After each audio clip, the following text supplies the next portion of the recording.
உன் அப்பன் சிவன் சொல்கிறேன் கேள். நான் சொல்வதை சற்று கேள்.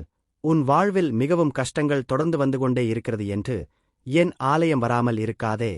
என் காலை பிடித்துக் கொண்டால் மட்டுமே நீ பல சூழ்ச்சிகள் இடமிருந்து தப்பித்துக் கொள்ளலாம். முதலில் உனக்கு கெடுதல் செய்து கொண்டிருக்கும் அந்த நபர்களிடமிருந்து உன்னை காப்பாற்ற வேண்டுமென்றால் உனக்கு தெய்வபலம் நிச்சயம் வேண்டும். அதற்கு நீ என் ஆலயம் வந்து என்னை தரிசித்து செல். என் ஆலயத்திற்குள் உனது பாதம் பட்ட பிறகு உனக்கு கெடுதல் செய்து கொண்டிருப்பவர்களின் நிலையை உன் கண்ணுக்கு முன்பாகவே காட்டுகிறேன். உனக்கு கெடுதல் செய்பவர்கள் தெய்வபலத்தை அறுப்பதற்காகத்தான் மிகவும் ஏற்பாடு பண்ணிக் கொண்டிருக்கிறார்கள். அதை புரிந்து என் நாமத்தை கூறி என்னை பற்றிக்கொள். ஒவ்வொரு பிறவிகளையும் கடந்து ஒரு ஆன்மா ஒரு பிறவியில் வீடு பேறு அடைய வேண்டும். அந்த பிறவி அந்த ஆன்மாவுக்கு கடைசி பிறவியாக இருக்கும்.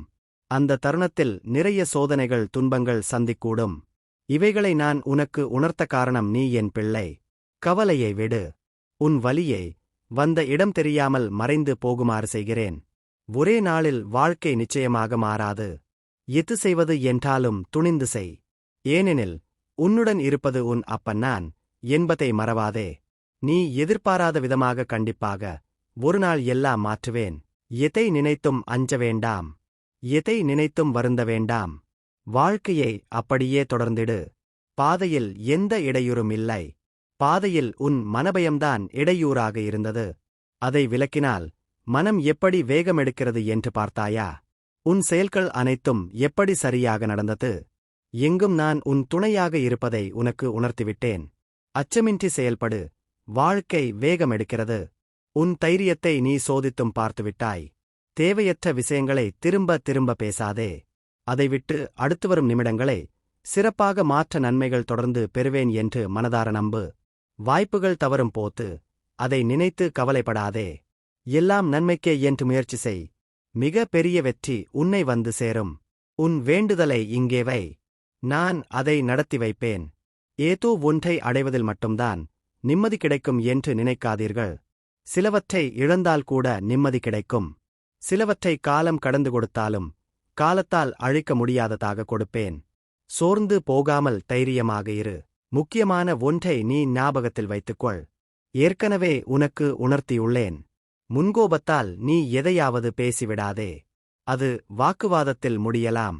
எந்த கவலையாக இருந்தாலும் அதற்காக கண்ணீர் சிந்திக் கொண்டு இருக்காமல் இருக்க ஆறுதல் தருவேன். எதையும் நினைத்து அதீத கவலையினால் உடல் ஆரோக்கியத்தை கெடுத்துக் கொள்ளாதே. உன்னிடம் வரவேண்டிய உன் உழைப்பிற்கான பணம் வந்து சேரும். அது பற்றி எதிர்மறை எண்ணங்களை உருவாக்காமல் இரு. பொறுமையும் அன்பும் உன்னை காக்கும் கவசமாக இருக்கும். வெற்றியும் சாத்தியமே இக்காலத்தில். உன்னுடைய எந்த பிரச்சனையையும் நான் தீர்த்து வைப்பேன் என்று உறுதியாக நம்புகிறாயல்லவா? பிறகு அதைப் பற்றி தினமும் நினைத்துக் கொண்டு இருக்க வேண்டாம். நீ எடுக்கும் முடிவுகள் உனக்கு வெற்றிதான். உன்னைச் சுற்றி புதிய மாற்றங்களை உருவாக்க நீ திட்டமிடுவாய். ஆனால் அதை நீ பொறுமையாக முடிக்க முயற்சித்தால் சரியாக முடிப்பாய். முன்னேறுவதற்கான வாய்ப்பை மட்டும் பேசு. நீ வீழ்ந்ததை பற்றி பேசி நேரத்தை வீணாக்காதே.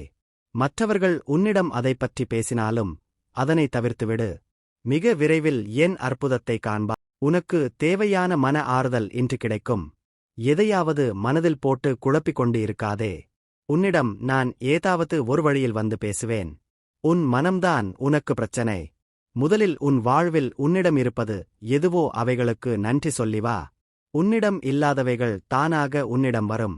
அதற்காக கண்ணீர் வடிக்காதே. முகத்தை புன்முறுவலுடன் வைத்துக்கொண்டு உன் பணிகளை செய்து வா. நல்லதே நடக்கும். சில விஷயங்களை நீ மாற்றி நினைக்கின்றாய், ஆனால் மாற்ற முடியாமல் தவிக்கின்றாய். அது காலத்தின் பிடியில் உள்ளது. கொஞ்சம் பொறு. காலத்தோடு சேர்ந்து அதை உனக்காக மாற்றித் தருவேன். நீ அதைப் பற்றி நினைப்பது நேர்மறை எண்ணமாக இருக்க வேண்டும். பலருக்கும் மனதில் ஆசைகள் நிறைய இருக்கின்றன. ஆனால் அது கற்பனையாகவே முடிந்து விடுகின்றன என்று கவலைப்படுகிறீர்கள். பற்றின்ற ஒரு விருப்பத்தை நிறைவேற்ற முயலும்போது அது நடக்கும். மாறும்போது கர்மா அதன் வழியாகவும் செயல்பட வந்து நிற்கும். கர்மாவை புரிந்து கொண்டு வாழ்வை அதன் போக்கில் வாழ்பவர்களுக்கு அவர்கள் கேட்காமலே ஆழ்மன ஆசையும் நிறைவேறும். நீ எதிர்பார்க்கும் நன்மைகள் ஒவ்வொன்றாக நடக்கும். துன்பங்கள் சில முடிந்துவிட்டது. எந்த துன்பத்திலும் நீ என் மீது கோபமோ வருத்தமோ கொள்ளாமல் வாழ்வை புரிந்து பொறுமை காத்தாய் அல்லவா? அதற்கான பலன் கிடைக்கும். உனக்குள் வரும் எதிர்மறை சிந்தனைகளுக்கு இடம் கொடுக்காதே. அதை மட்டும் இப்போது நீ செய்தால் போதும். உனக்கான புதிய சூழல் ஆரம்பமாகின்றது. பல நன்மைகள் நடக்கும் நேரம்.